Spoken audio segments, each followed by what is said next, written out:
It's Song Talk Radio with Michael, Neel, Phil, and the gang. Good evening, everyone, and welcome to Song Talk Radio, the show about songwriters talking to other songwriters about the craft of songwriting, wherein we share tips, tools, and techniques, and together we all become way better at writing songs. And it works. We guarantee it, or your money back. Your money back. I'm your host, Mike Proudfoot, and with me are the other members of the Song Talk Radio Action team, my co-hosts Phil Emery on the East Coast. Hello, Phil. Presently accounted for. And an hour and a half ahead of us. Mm-hmm. Yes, the future is amazing. And in the center of the universe, Neel Modi. Hello, Neel. Hello. Can I get my money back? No. Not at but all. We appreciate everything that you've invested.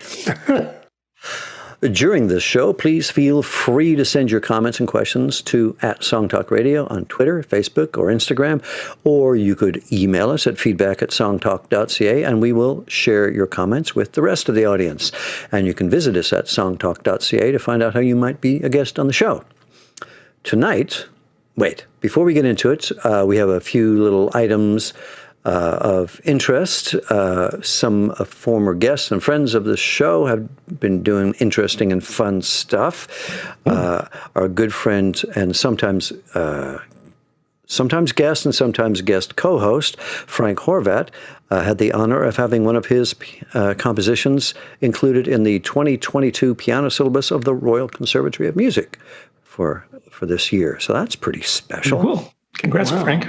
Yeah, so congratulations. I'm very impressed. He's had he's also had, I think, his Songs for Isolation, which is not exactly what it's called, but what he wrote during COVID, being performed a lot. So he's doing quite well. We're all very proud of Mr. Horvath. Yeah, he's prolific, that guy. He is.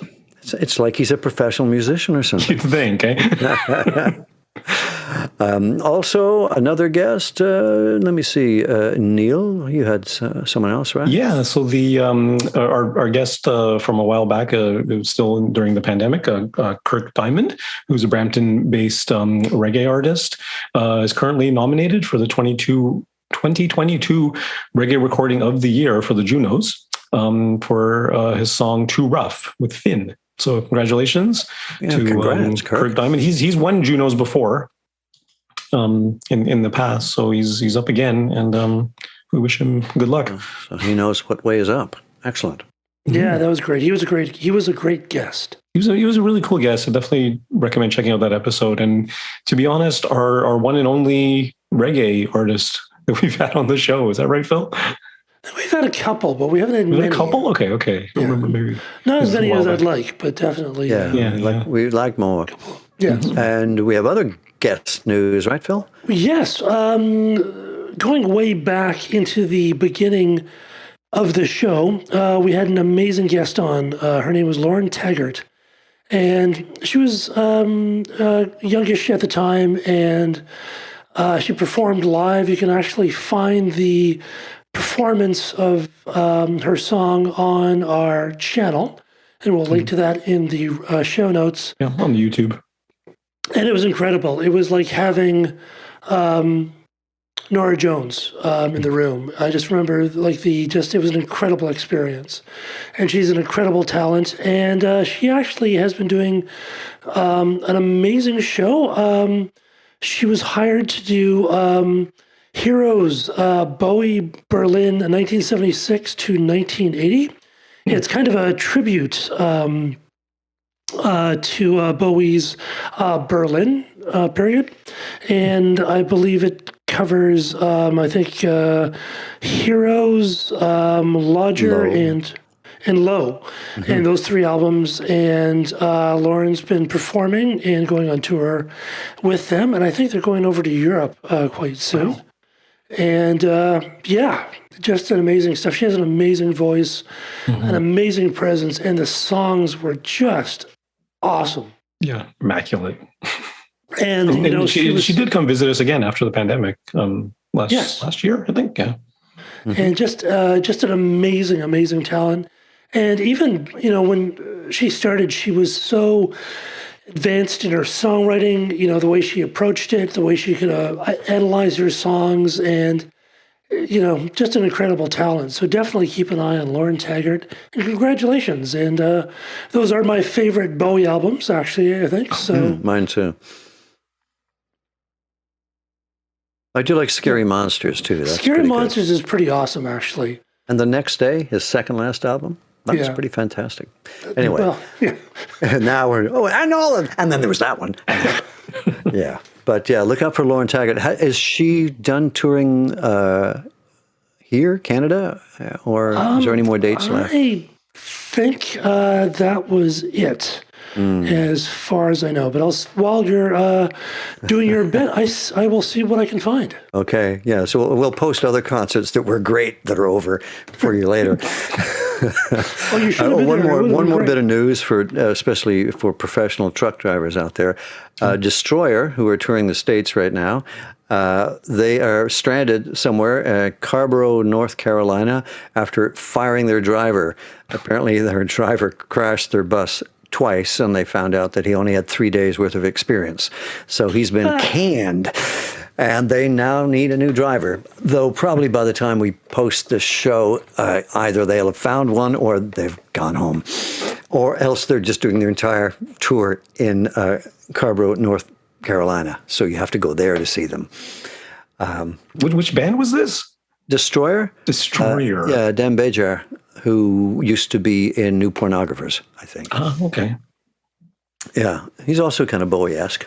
So yes. Okay, so Destroyer sounds very heavy metal, but it's not quite. It's not. Okay. No, it's very inventive. Definitely worth checking out. Lauren Taggart's show will be coming on October 8th in 2022. That hasn't happened yet, right?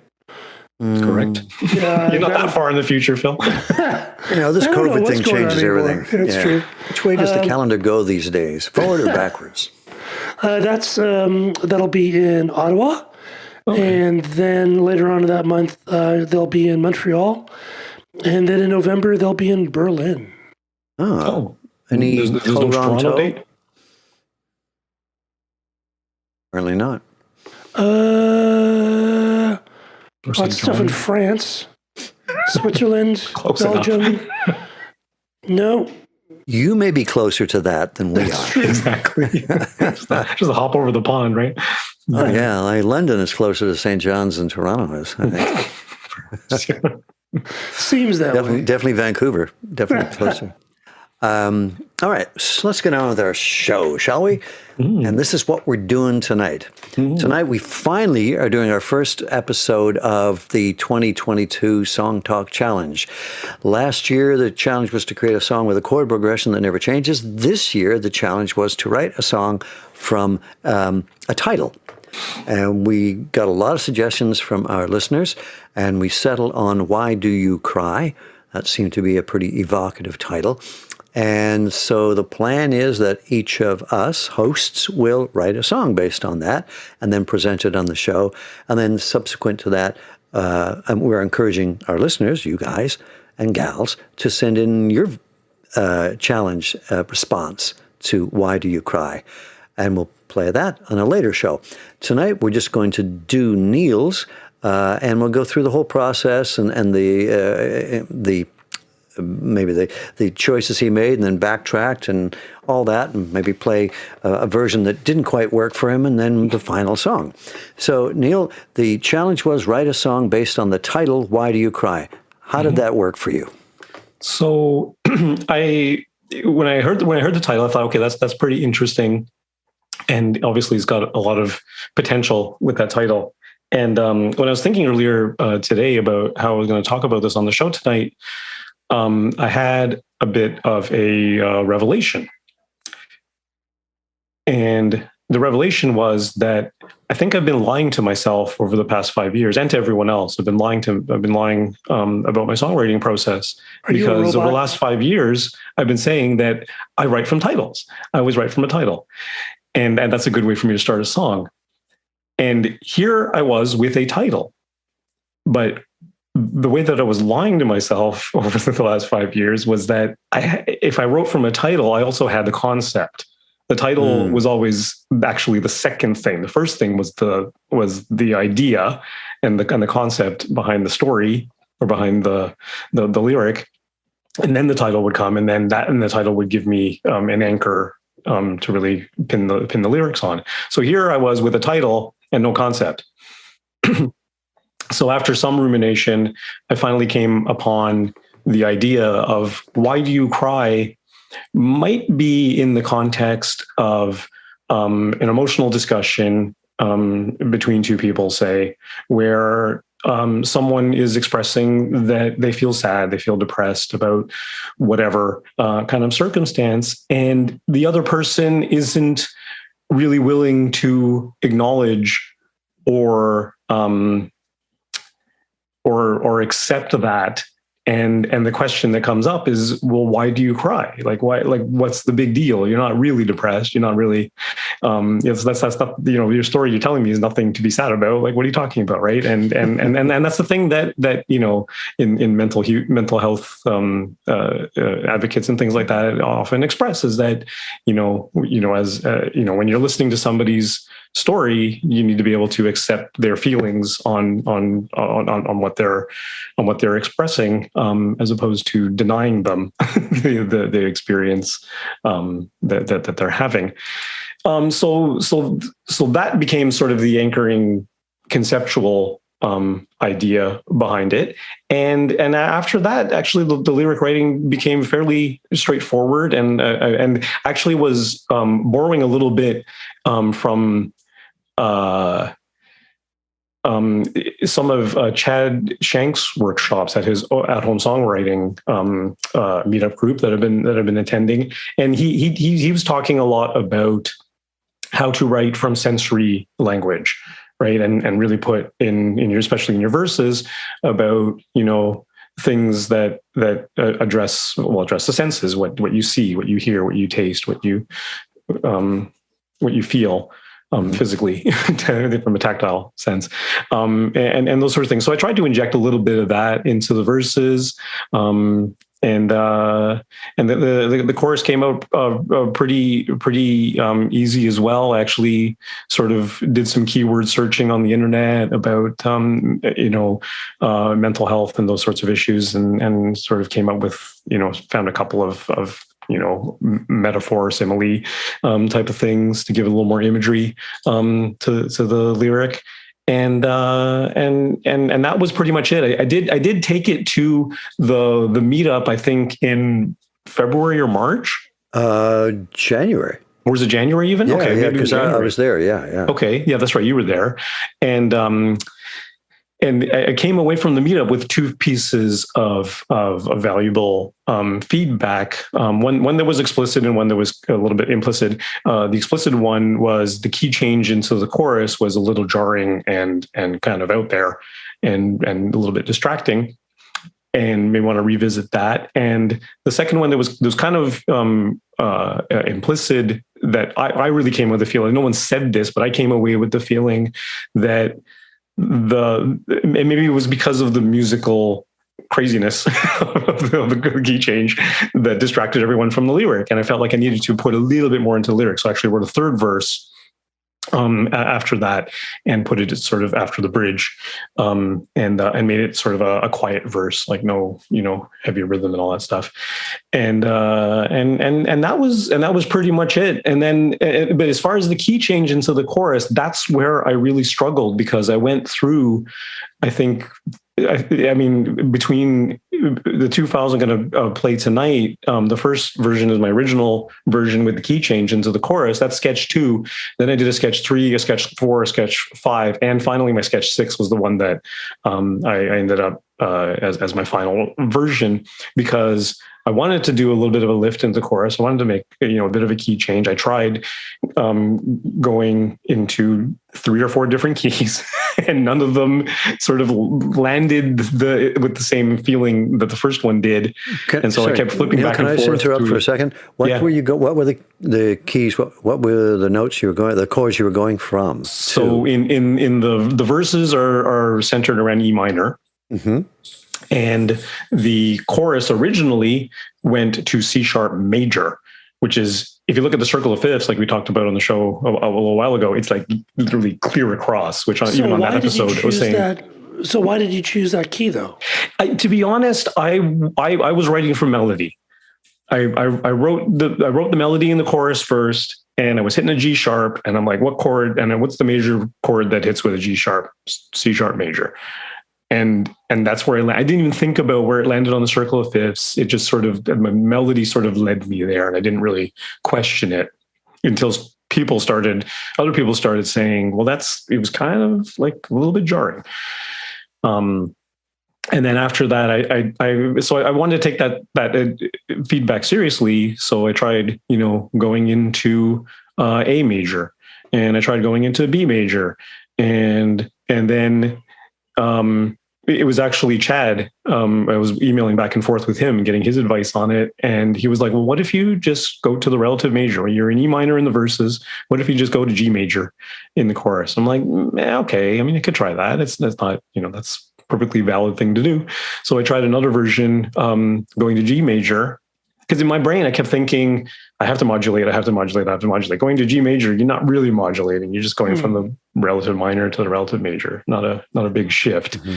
But it actually allowed me to get a greater lift in my melody, which made me happy, right? So it works. And the other thing that I realized is that, and we've talked about this on the show before, when you write the first draft of a song, you kind of fall in love with it.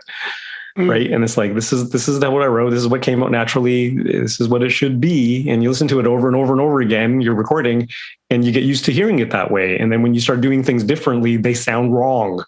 Right. Because not because it's inherently wrong, but because it's not the same as what you're used to. Mm-hmm. And so I did this version in G major, and I had to literally just step away from the song for like a week. And I came back to it, and I just listened to my new version that I recorded. And I'm like, yeah, you know what? It works. And then when I listened to my old one, I'm like, that one kind of works too, but this one works a little bit better because the greater lift in the melody. And it's equally valid, if not more. But Chad had said something. He said that when I sent him the version with the key from E minor to G, he said, it actually allowed me to focus more on the lyrics. I'm like, okay, well, that's a good thing. So, mm-hmm. Maybe that's the way to go. And that's what ultimately convinced me that was the way to go.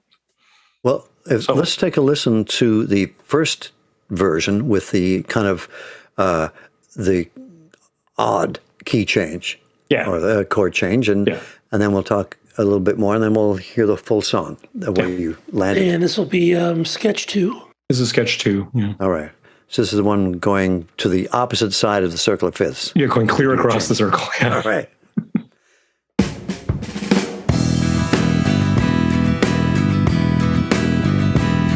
I'm staring out the window. Sun's shining bright. It sparkles on snow.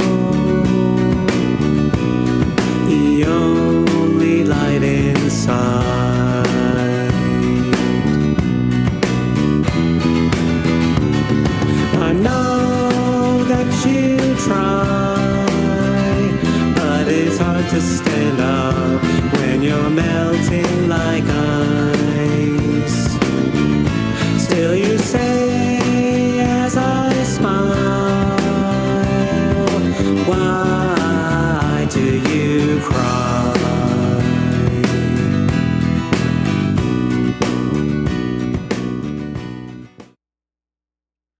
Yeah, it didn't seem too discordant to me. Like it. Yeah, and that's what I felt when I wrote it too. I didn't feel like it was too. But everyone at the meetup kept telling me that. They're so conventional. Yeah. Sometimes that might have been because it's just a demo. But if you had like little sort of guitar hooks on your A7 going between the bits, you could actually. There'd be enough sort of interest, so it wouldn't sound maybe quite so as jarring. Yeah, and I remember you telling me that. I think at the second meetup or something. I don't know, the second time I shared it or something like that. And I couldn't make that work. Yeah. I couldn't find something that really satisfied me in that. I was like, good idea, but I can't make it work. What's the turnaround? What do you like from the end of the verse? There's 2 chords before you go into the into the chorus. Yeah, is it the same in both, or what was it in this version? In this version, I think on the sheet I only wrote it as an A7, but there's actually two chords there. It's A7 and I think probably a B7.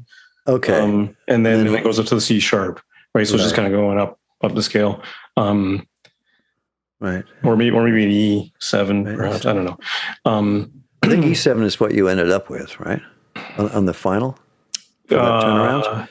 Yeah, on the final, an E and a D to then go to the G. So we end up on the dominant.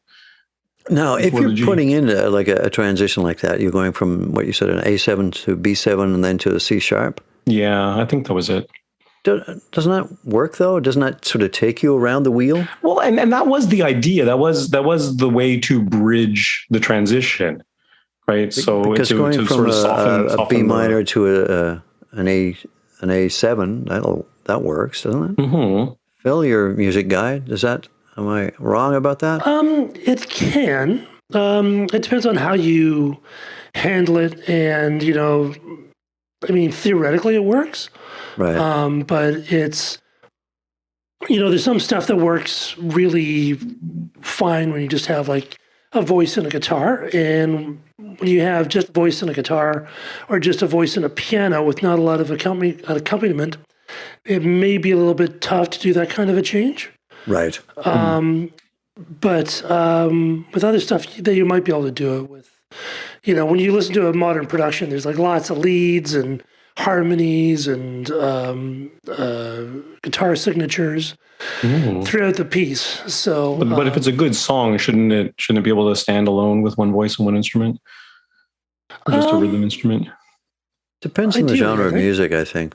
Yeah. I mean, there's songs that are played in jazz that require the bouncing back and forth between instruments to make it work. And then other songs that work quite fine. Yeah. As you say, voice and piano. Yeah. And really, I mean, this is a singer-songwriter song. It's not, I can't see it anywhere, any other way. It's not jazz. It's not. All right. Well, let's hear the final, the version that you landed on. And aside from that change, is there anything else that we should be listening for that you're particularly pleased with?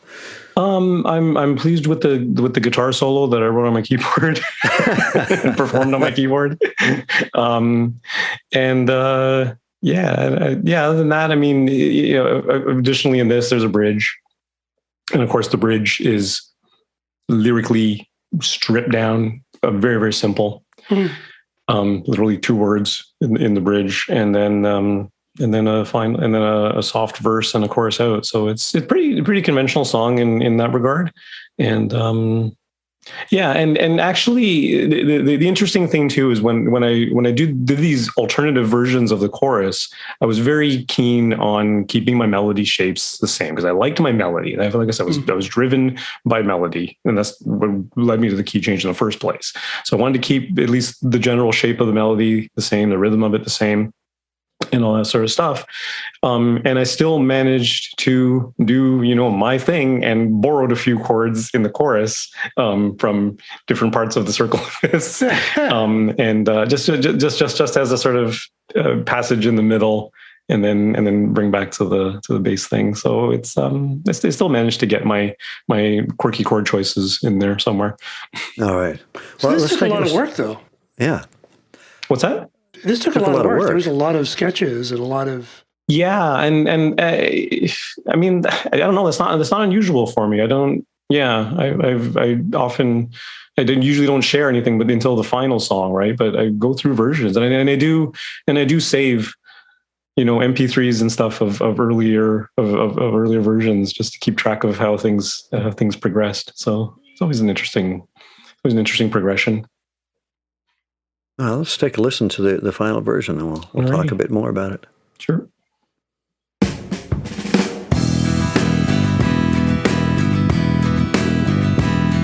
I'm staring out the window. Sun's shining bright.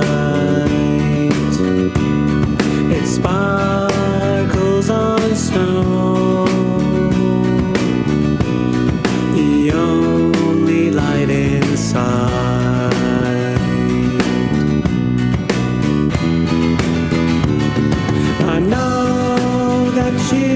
cry, but it's hard to stand up when you're melting like ice.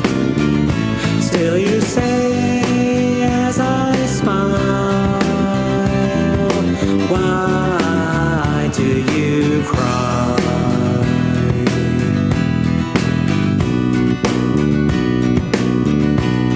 A steep hill to climb, the top shrouded black. I step up and try, but slip and fall back.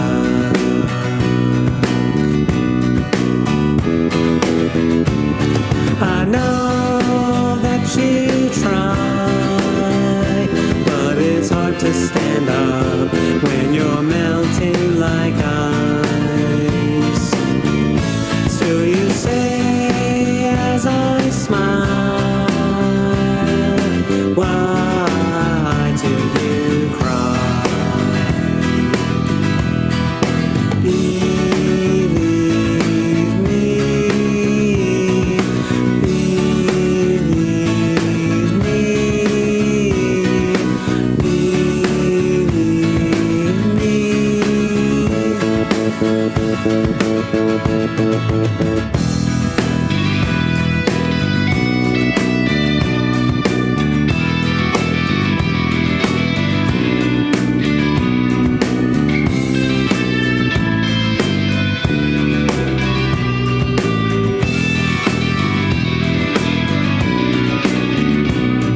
I'm not making it up. You know that is fair. I'm bored of the way, too light to bear.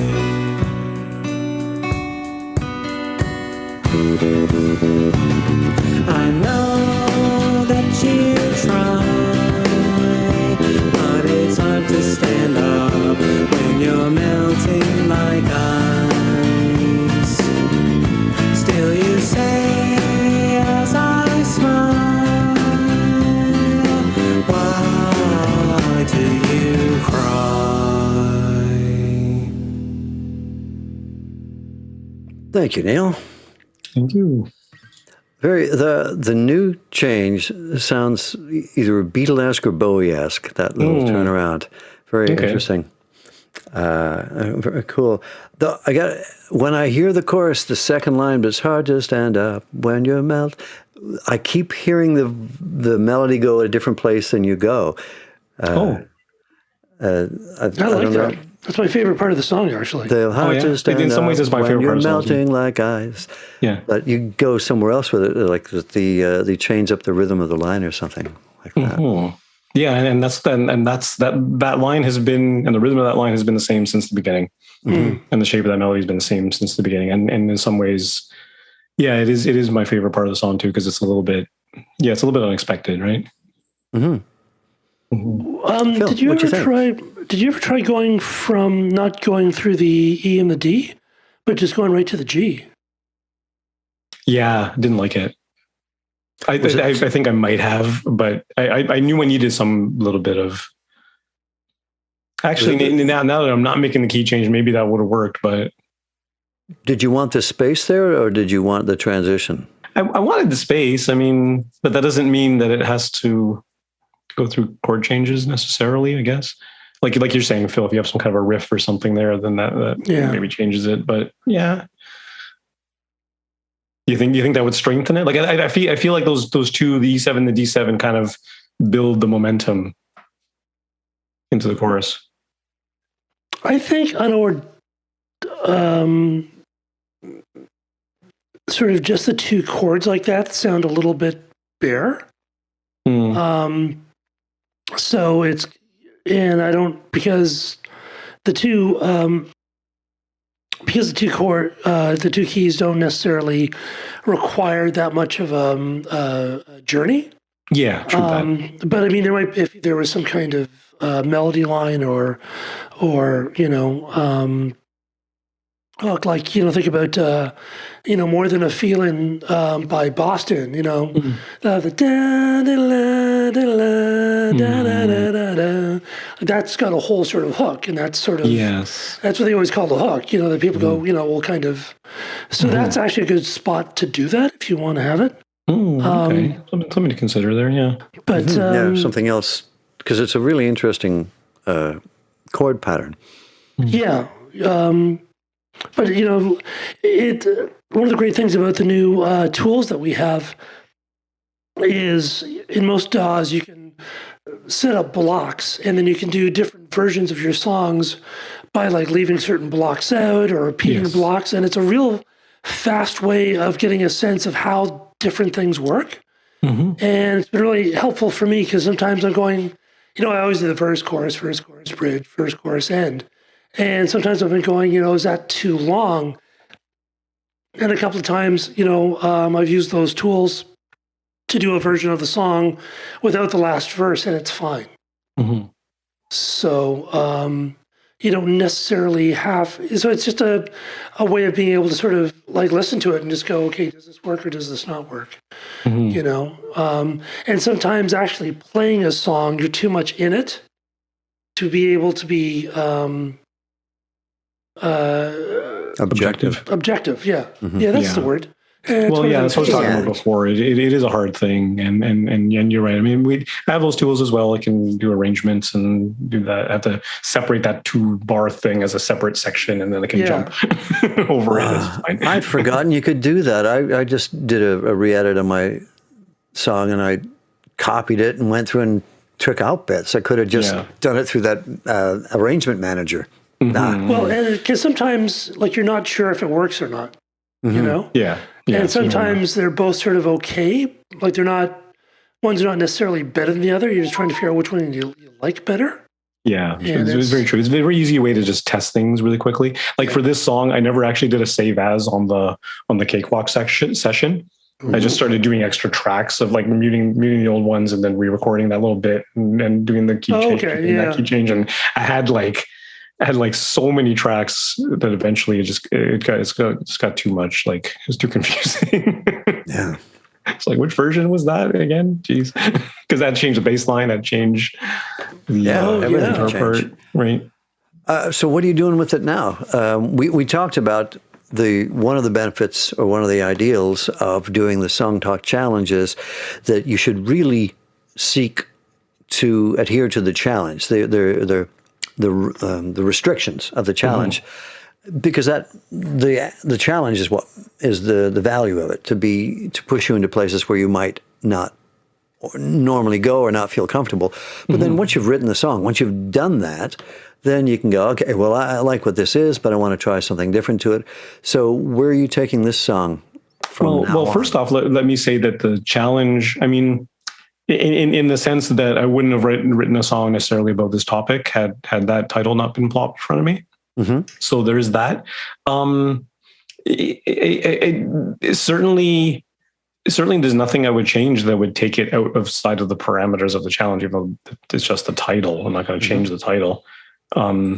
So yeah, I mean, in this case, as was last year's, I mean, once I finally landed on something that I was happy with for last year's challenge, I kept it. Like that was the final version. You didn't feel the need to add a few more chords for a bridge or anything? No, I didn't feel like adding anything then. And I don't feel like I want to take this much further. I'm curious to try your suggestion, Phil, and play with that transition a little bit and see if it can be a little bit smoother even. Yeah. Or just different. Yeah. Now, a question I wanted to ask you, you fellows. So, Neel, you've often talked about, tying the style of music or the emotion of the song to the lyrics.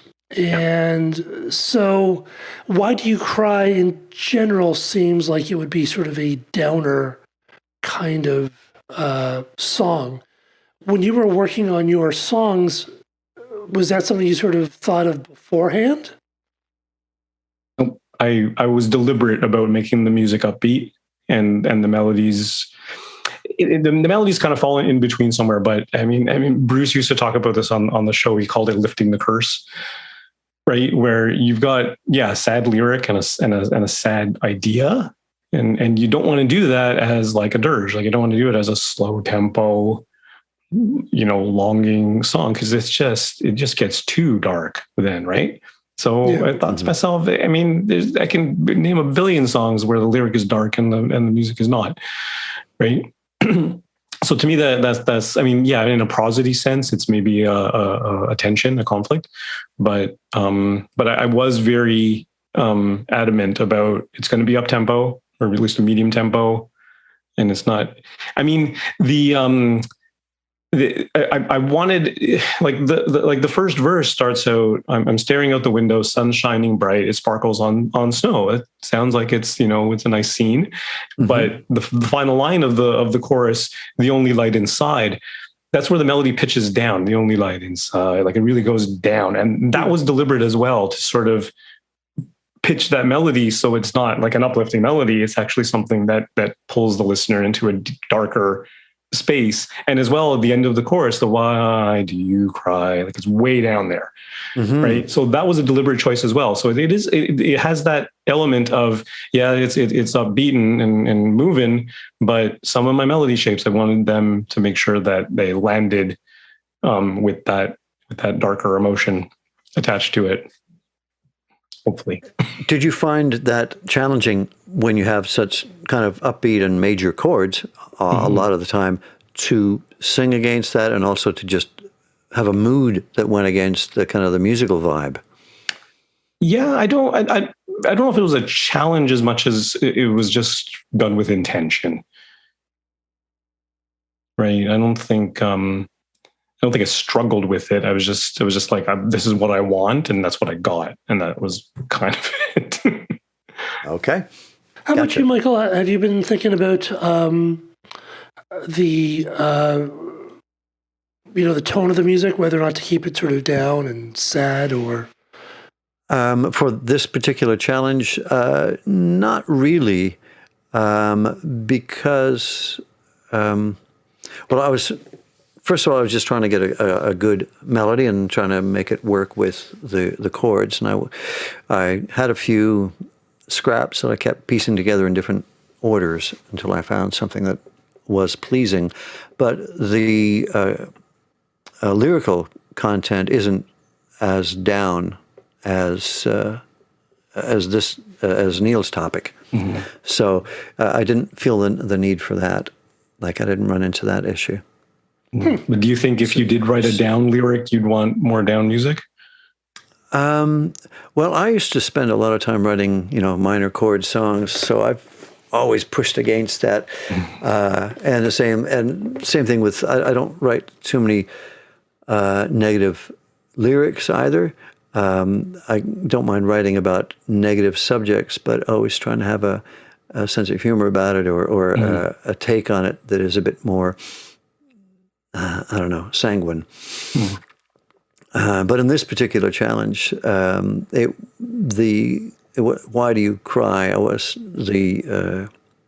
was more about why are you whining? Yeah. So it isn't quite a negative. So it's a little more. There's a bit more of a push to it. So is the name of your song "Why Do You Cry?" brackets, I'll give you something to cry about? Exactly. It's what we grew up with. Yeah, exactly. Yeah, exactly. Jeez. Yeah, but otherwise I'm pretty happy with where we landed, I think. Have you dealt with the lyric part of yours yet, Phil? I have. I've been got bits and pieces of it together, and trying to figure out whether or not to go upbeat or downbeat, or it's kind of fun. Side beats. Do a side beat. I don't know what that is. Yeah. Well, good luck with that, Phil. We will hear it in about a month. So that's our plan. We've heard Neel's tonight. We'll have a special guest next week, and then the following week I will have my song and the process and all of the blind alleys I went down. and then another guest, and then Phil's. So we'll be dragging this out for the next month or so. Sure, and then we get to our listeners' songs. And then we get some, the really good stuff. Yeah. All right. I'm sorry, but that's all the time we have tonight on Song Talk Radio. So thank you very much for joining us. Please send us your impressions of this show to Twitter, Facebook, or Instagram at Song Talk Radio, or send us an email at feedback@songtalk.ca.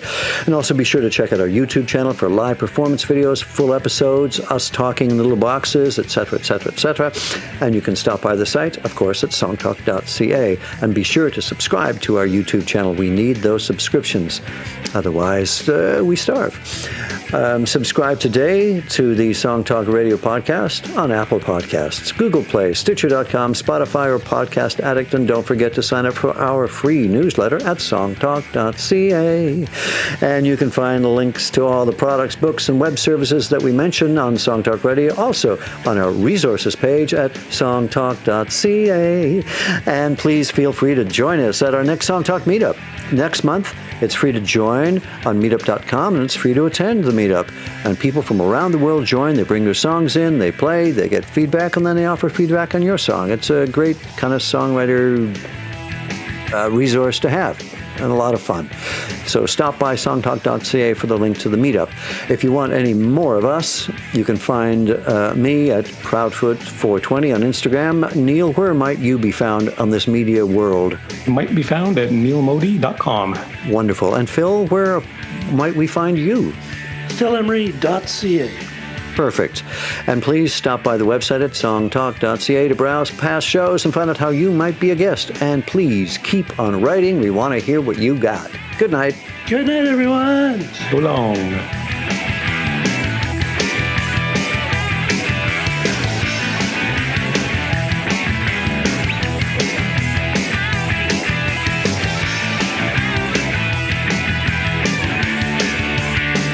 Cowbell. That's why I wrote it, actually. I wanted to write a song with bells.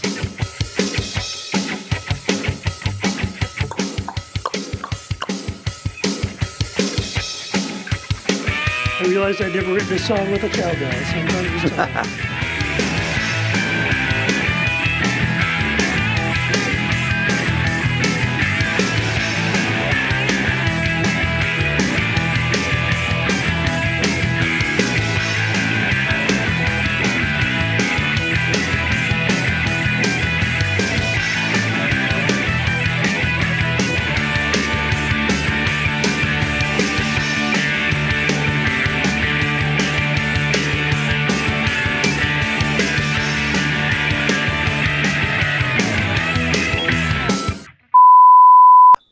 Okay, gentlemen. All right. We will talk again on Thursday. Yes, indeed. And thank you, Neel. That was great. Yeah, was thanks, great. It was guys. good fun. Yeah. Very interesting. inspiring, I think. It's helped. Yeah. No stealing my ideas, Phil. Your Even own. if he did, once they were filtered through the Phil Emery-ness, it would That's be completely right. It'll be different. completely different. Exactly. It'll just be all cowbell. Oh, that'd be great. Right and all. That'll be next year's Song Talk Challenge. It'll- Write a it'll song be- it'll- with cowbell. It'll be cowbell with the rhythm of that line in my chorus. Yeah. Good to have a challenge. All right, lads. All right. Okay, guys. Take care, everyone. Talk All to you right. soon. See you on Bye. Thursday. Bye. Later.